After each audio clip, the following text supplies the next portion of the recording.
Today we're talking about warming food on Shabbos, and of course, everybody wants to be able to eat themselves, and especially if you're a caterer, you want to give people good food on Shabbos.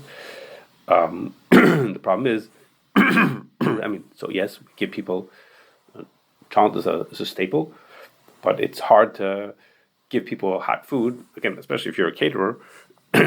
People are paying; they want to have a nice fancy meal, and you want to be able to give them hot food. So place can talk about a few ways that they could do it, which is more like for private people, or more like, so to speak, if we use the word olden days, ways how people did it. So today we're going to talk about some different ways that today people do this to be able to have hot food on Shabbos morning. Okay, I'm not going to keep repeating this. I'll just say it once at the beginning. Is that of course our all questions are of course the food is already cooked and there's no liquids in it. There's no shilos of bishul deraisa. Those are much more serious questions. Here we're talking about the dinim of chazara, of how do you get food to put food from your refrigerator to heat it up to make it hot on Shabbos. Okay, so the two reasons why we're not allowed to do that. Just why can't I just take food out? It's already cooked. There's no iser bishul. It's because of din chazara. Excuse me. There are two reasons why chazara is aser. One is because what we call Mexican mavashal. It looks like I'm doing an iser, and either someone will be misled to think you're allowed to do that, or they'll think that I'm an avarian and that I do the wrong thing. So that's one thing, Mexican mavashal. And the other is shemichata, that maybe if the food is not getting heated up the way I want it to, because I'm trying to heat up food, it's not getting hot as much, so I might adjust the fire, or in the olden days I would stoke the coals, so I would maybe, to get it hotter, so the shemichata. Okay, so there's the one way of heating up your food is, so to speak, if I could use the word olden day way of heating it, take the food, put it onto in a place where it can't get cooked. Okay, put it onto the blech, and in the parts of the blech where are not yatzla this way, or on the side of the fire, next to the fire, where it can't get, there you could get yatzlas, but it's not mexican mavash. No one thinks you're cooking over there. Or you can put it on top of another pot. And the reason why those are mutter, and that's important to us, is that the reason, even if we're not going to do those specifically, is that once we get rid of the chashas, there's no mexican mavashal, there's no shemichata, then we don't have the issur of chazar altogether. Okay, the issur falls off together with it.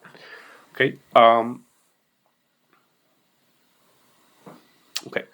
Now, just in this regard, what I just said to you, that like you could put it into I don't know why I'm saying this now. I'm going to skip that. Okay. So if you want to put food into a warming drawer, and we have a warming drawer that's a very simple warming drawer that doesn't get particularly hot. I mean, you can't possibly cook anything, and you can't. It's not adjustable. A very simple one. It's not adjustable, and it can get to a certain temperature. Just always stays at that certain temperature. So there's no mexican mavash in that case. There's no shemichat in that case. So if neither of those apply, then you're allowed to do that. When I say you're allowed to do that, that's the Ramosha says you're allowed to do that. Then that's what most in America people do that. I'll mention that in Shmir Shabbos he says you shouldn't do that. It could be that the nafkamina is because when we say it's mersik mavasha, it looks like I'm cooking. What do you mean by that term? So Ramosha's understanding is, does it look like I'm cooking food at such a low temperature? Nobody could cook food at that low temperature, and therefore it's not mersik mavasha. You don't look like you're cooking. Okay, and it could be that in Shmir Shabbos he's learning it differently. He's saying mersik mavasha. Does it look like you're being over on the isser of bishul? Not are you being mavashal as in cooking myself an egg, being over the isser of being mivashal on Shabbos. The isser of mivashal is even to make it yatzaleh display. Okay, so if it's just because the temperature doesn't get to a cooking temperature, so it's not Mexican. It doesn't look like I'm cooking food. Nobody takes a raw piece of chicken and puts it to an oven that's 150 degrees. It'll never cook. I mean, it'll take a month until it cooks. But are you doing something that could look like you are being over the isser bishul? Yes, it looks like you could be doing the isser bishul, and that's why he would hold that sauce. But anyhow, but in America we do that. Moshe says you could do that. But the question is, that's fine if you're in your house with a little warming drawer. I mean, if it's going to take forever to cook, so then where's the Issur D'Oraisa? Where's the Issur D'Oraisa? I would never be able to get an Issur D'Oraisa. So because you could put things into this chamber that you'd be over the Issur of Bishul on Shabbos. Like you put a pot of water into there if you get to be athletic. But you could be putting something into this thing. Does it look like you're cooking? So much it doesn't look like you're not cooking. You couldn't cook anything in here. But could you be over the Isser Bishul? You could be over the Isser Bishul by sticking something into there. So the person doing this, if I watch you do it, I say, oh, you're doing something that's the Isser Bishul. It's Mechzik Mavashal. Even though what I'm doing would never be able to be. That's okay, because it's Mechzik, never Mechzik Mavashal. Because when I heat up food that's already cooked, it never looks like I'm cooking, because I'm actually taking a food that's already cooked. The piece of chicken. You could say a piece of cooked But it chicken, looks uncooked chicken is right. But that's the point is it's not the Mechzik because the guy paid attention. The point he's not paying attention, and that's why it looks like you're cooking. Okay, so now. But that's fine if you have a little warming drawer in your house and it goes on up to a low temperature is not adjustable. For caterers, want to use a hot box. Okay, hot boxes are these big devices that can handle food for 100 people, not just for 3 people in the house. And those what we do is like this. There we have to make sure that it's not mechzik and mavashal. So we could only use a hot box that can't get to a temperature that's for cooking. The cutoff we use is 225 degrees. If it can't get over 225 degrees, we say it's not mechzik and mavashal. That depends. Some of them it can get way hotter than that. Okay, so it has to be that it can't get above that. And the second thing is, to avoid the shem yichate, some people would say to avoid shem yichate it has to be not adjustable. Like in a warming drawer, that might be possible. In a hot box, because it can't be adjustable on its own. What'd you say?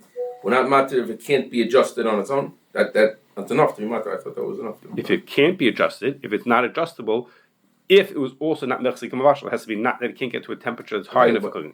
The fact that it can't be adjustable alone should not even get hot, even get very hot. No, because then it's still mechzik and mavashal. I still might put things into here to cook in here because it gets to a cooking temperature. On Shabbos, it's not on Shabbos, not before Shabbos. Yeah, you walked in late. That's we're completely talking about on Shabbos. Okay, and then, but the other thing is that, but Rabbi Short said also, but even if it is adjustable, if we tape up the knobs, there's also not a shem yichate because of shem yichate. I covered it up. I have a hecker to stop me and to remind me not to cover it. And I don't know if everybody agrees with that, but that is what we do. We say again, it has to be under 2, not get to above 225, and it has to be either not adjustable or that we cover the knobs. Okay, so now that set of rules we took one day and said, okay, so now what happens if you want to have a hot plate? Okay, it's called a plata. Okay, so we said the same rule should apply. Okay, the same rule should be. It has to be. Okay,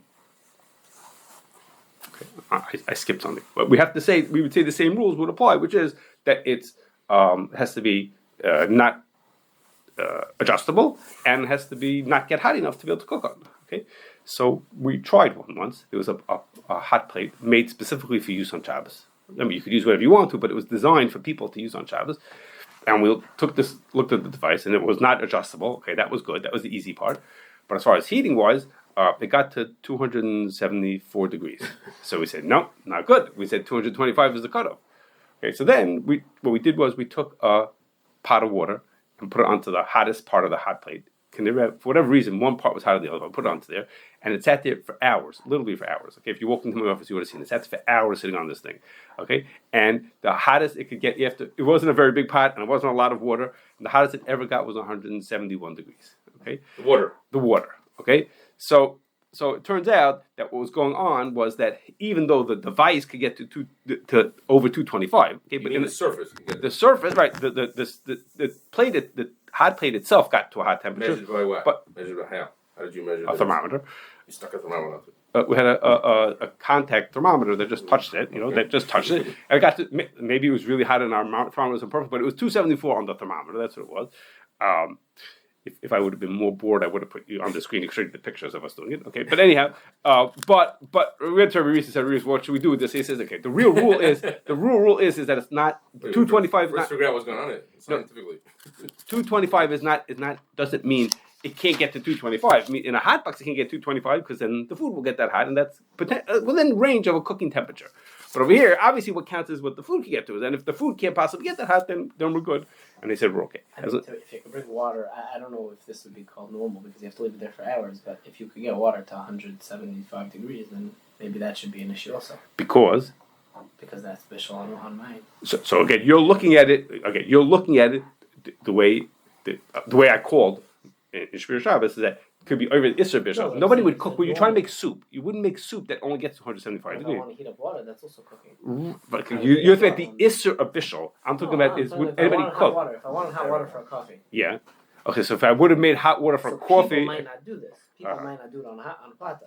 interesting. Okay, so you're saying maybe it should be near kavash because there are ways to cook on here. And there's a thing that you could cook, which is like a pot for want to make a coffee. Okay, that's an interesting way of looking at it. Okay, he didn't say that. We could try Also, it. there's other things with water. We've cooked chicken nuggets on a plata.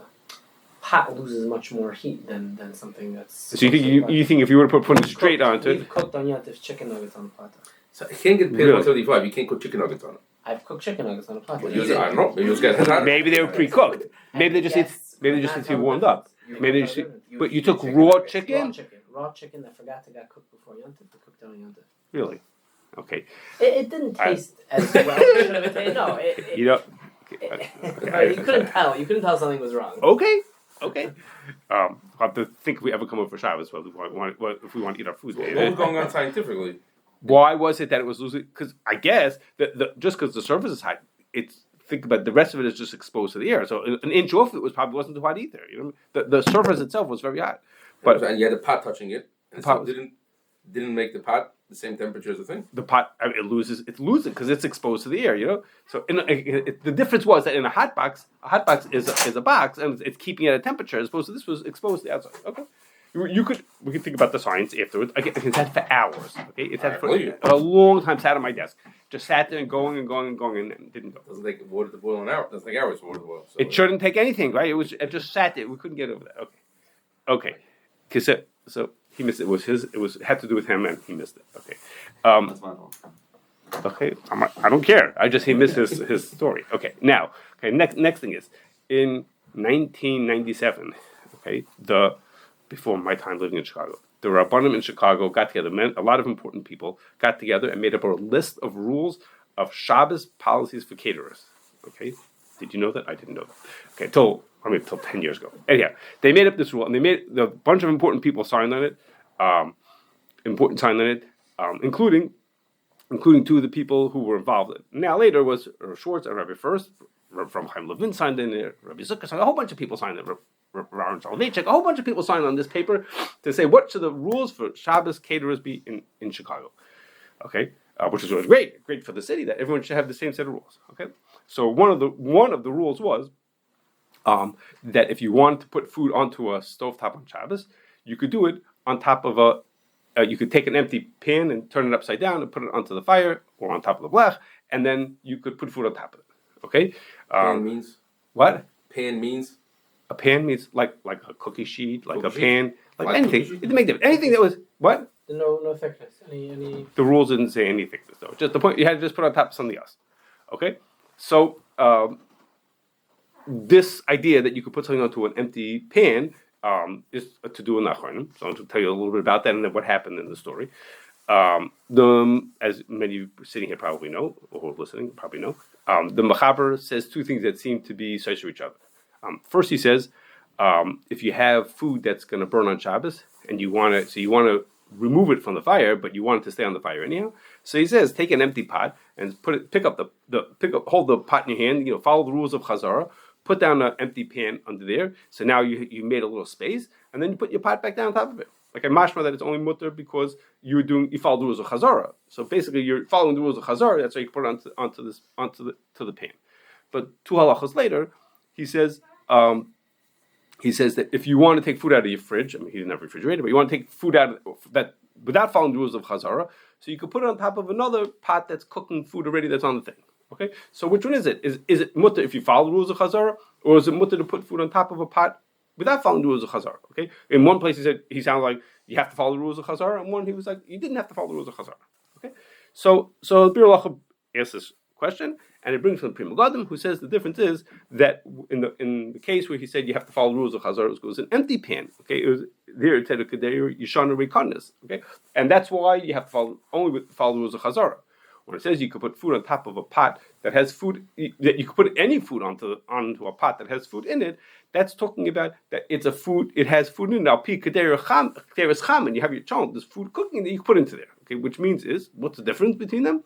The difference is that both of those are not so near a kamavach. It doesn't really look like you're cooking. People don't cook on top of an empty pan. But cooking on top of a pot of food, that's like really far out. Okay, so just putting it on top of an empty pan, it's still close enough to nira kavashal. Not really, but it's close to nira kavashal. That you wouldn't be allowed to do. If you put it on top of a pan that has food on top of it, that's mamish off the wall. Nobody would ever cook like that, and therefore that's why that no more nira kavashal, no mechzi kavashal, and that's why that case is better. Okay, the Chazon Ish says it in a little different way. He says it in a different way. The Chazon Ish says the difference is when you cook food on an empty pan, the fire is still heating the food. Just that there's a space instead of being a quarter of an inch between the fire and the pot because there's a blech in there. Now there's an inch, but basically the fire is heating the food, as opposed to when you put it on top of a pot of food, then the fire is heating the food and the food is heating your food.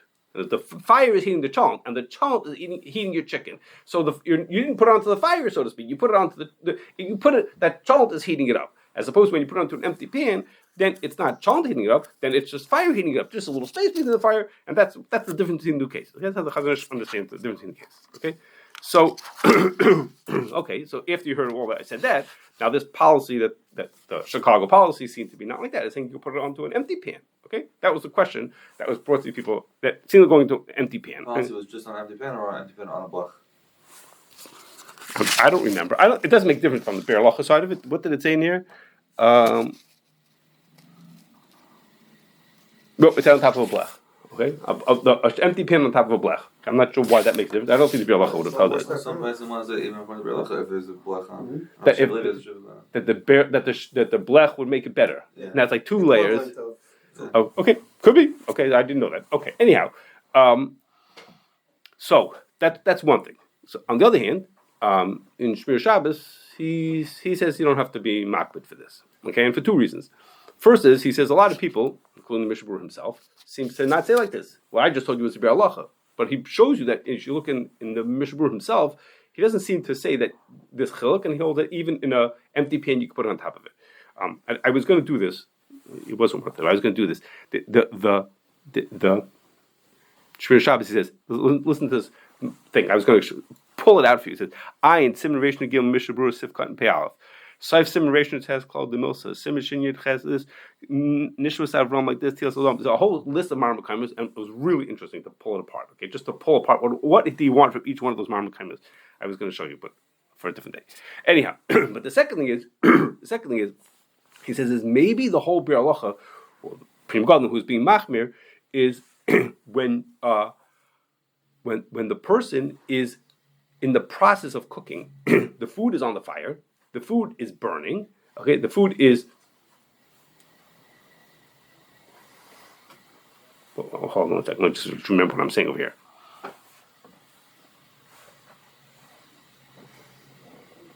Okay, the food is on the fire and is burning, and you're in the process of cooking your food. So now, if you take the food and put it onto the counter, and then you put the empty blech down, you're near kamavashal. You're in the process of cooking. So you can only put it on top of a pot of food, or follow the rules of chazara. In our case, the person's taking the food out of the fridge. I'm not trying to cook. The upside down pan is obviously there to show that he's not trying to be vashal. So that's another tzad to be made. Okay, so that was the question: was this rule that the Chicago rabbis had made that said you could put it into an empty pan seemed to be not like the Be'er Halacha. There are other again in Shmir Shabbos was said you could be makel about that. The question was, should we change the policy or not change the policy? And what was going on was Rabbi Rees Be'etzem thought we should be machmir. It should not allow it. We should not allow it into an empty pan.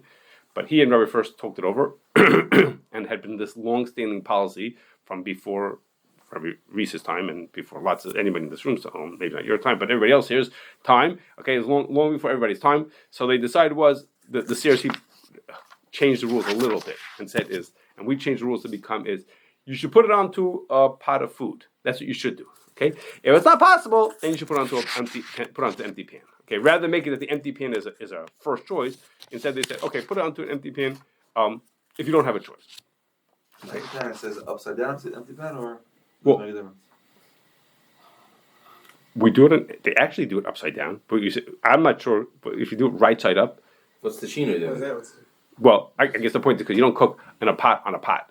Okay, but that's a good question. In Lamais they do it in an upside down pan. I'm not sure. I have to think about that. I'm not sure. So the Shemir Shabbos is saying that the Mishnah Berurah holds that this is okay? He said, the Mishmur Shabbos says two things. He says, first of all, he says, the Mishmur himself doesn't see to machmir for that Bir Halacha.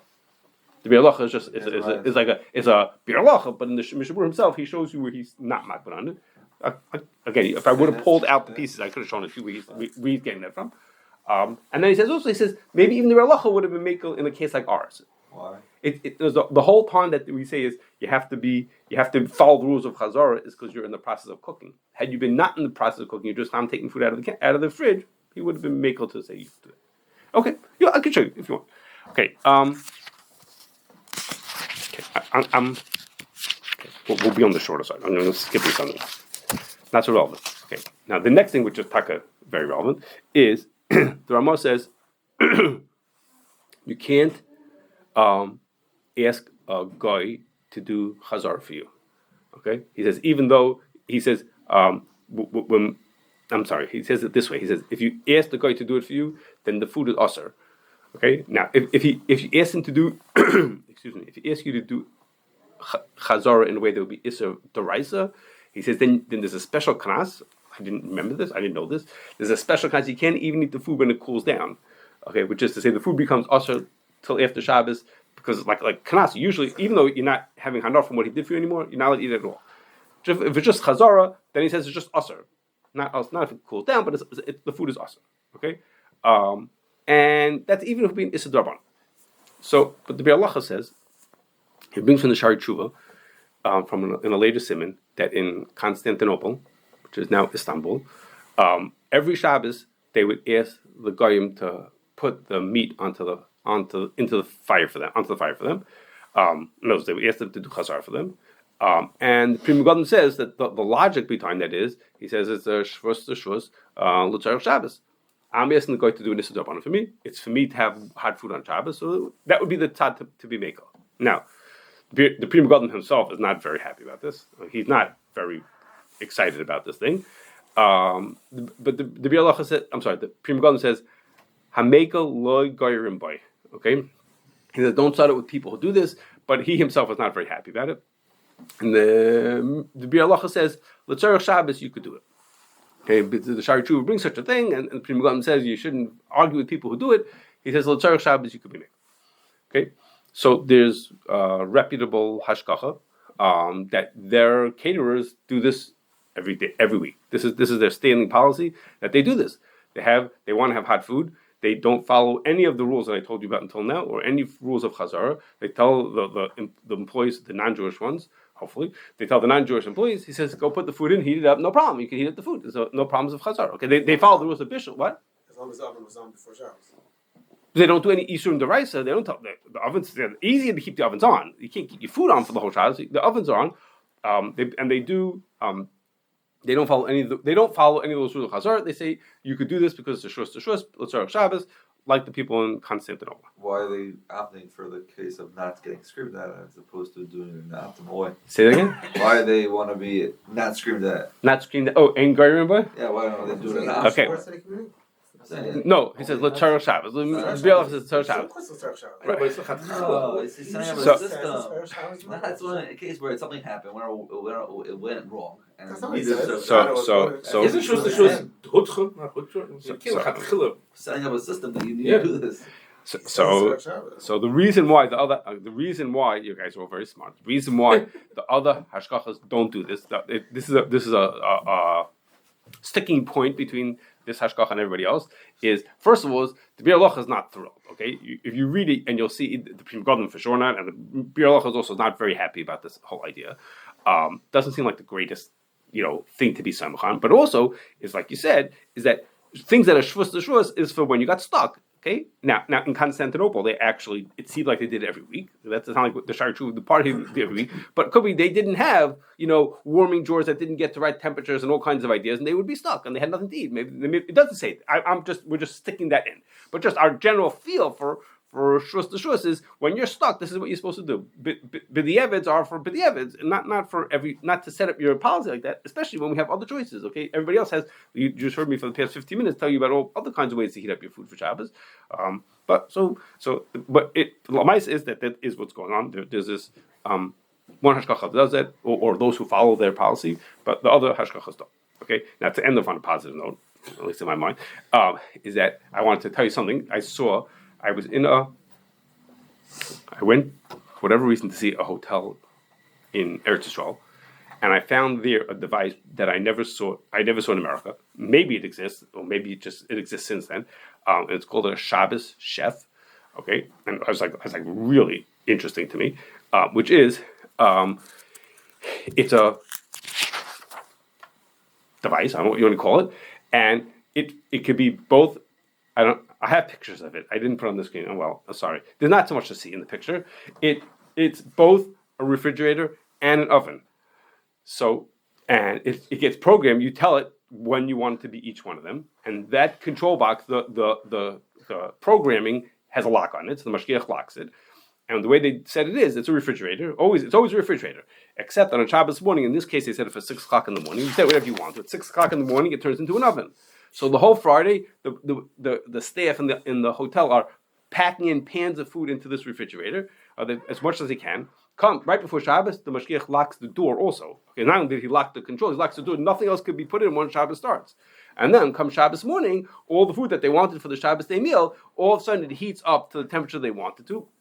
And they have piping hot food. No one has to do anything the Shabbos morning. So come in time for the suit, the mashgiach opens the lock, take out as much food as you want to, and then I believe later in the day it turns back into a refrigerator because they have to they need a place to put all the leftovers and this and that. So then it turns back into a refrigerator they want it to be, and back to being a refrigerator. It was just like, wow, it was like amazing. So like they don't have to think about warming up food for Shabbos. All the food they need for Shabbos they put into the fridge, into the special fridge. There's probably other fridges for other food. Okay, Friday night the food they heat up like regular. They get it on a blech or in a hot box. However they keep the Friday night food. But this is the Shabbos morning food goes into called the Shabbos Chef, and it was great. I never saw it in America. Not that I went to a million places, but I never saw it in America. But I thought it was a really interesting device.